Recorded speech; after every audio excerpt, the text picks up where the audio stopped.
John made history when he moved into his own home in 1983. He was one of 5 disabled people who started the independent living movement in England.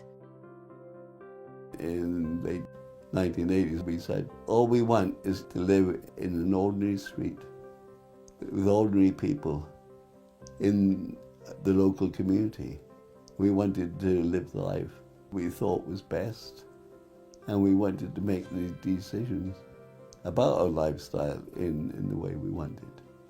The principle is that any decision made about a disabled person should involve that disabled person. Nothing about it's without us. Because prior to independent living, major decisions made about the lives of disabled people were made by healthcare or social care professionals.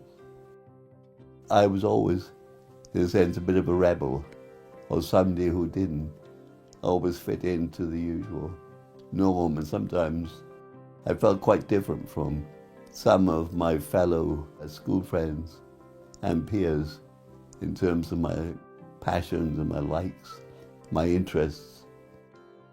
I found a Sufi group in London where I studied really until I broke my neck.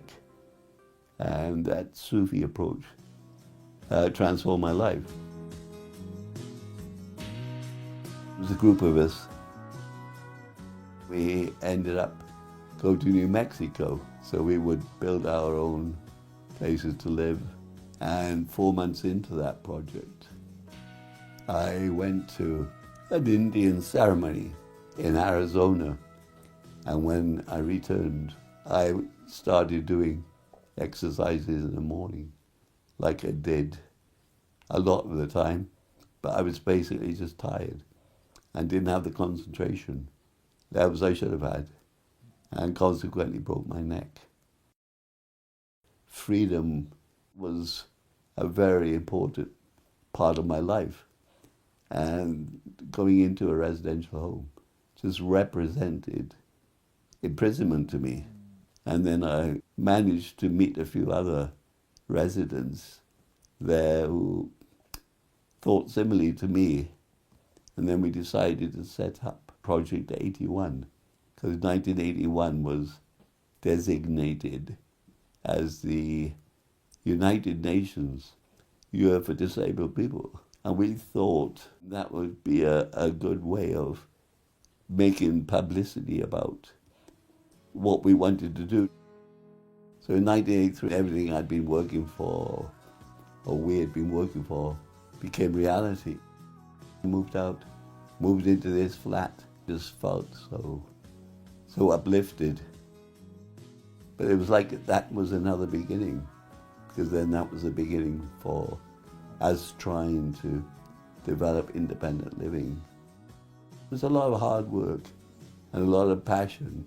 We had a major demonstration in 1988 called Rights Not Charity.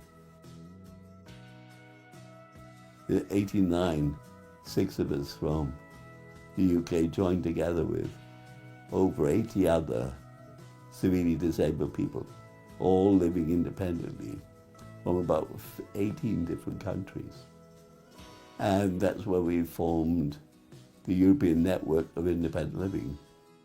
In 2007, the UN came out with the United Nations Commission to protect the rights of disabled people. And I think we've come complete circle now. And there's something called co-production. And I think that's the future of independent living, the future of disabled people's rights. As I'm getting older, I'm slowly withdrawing from all the political activities.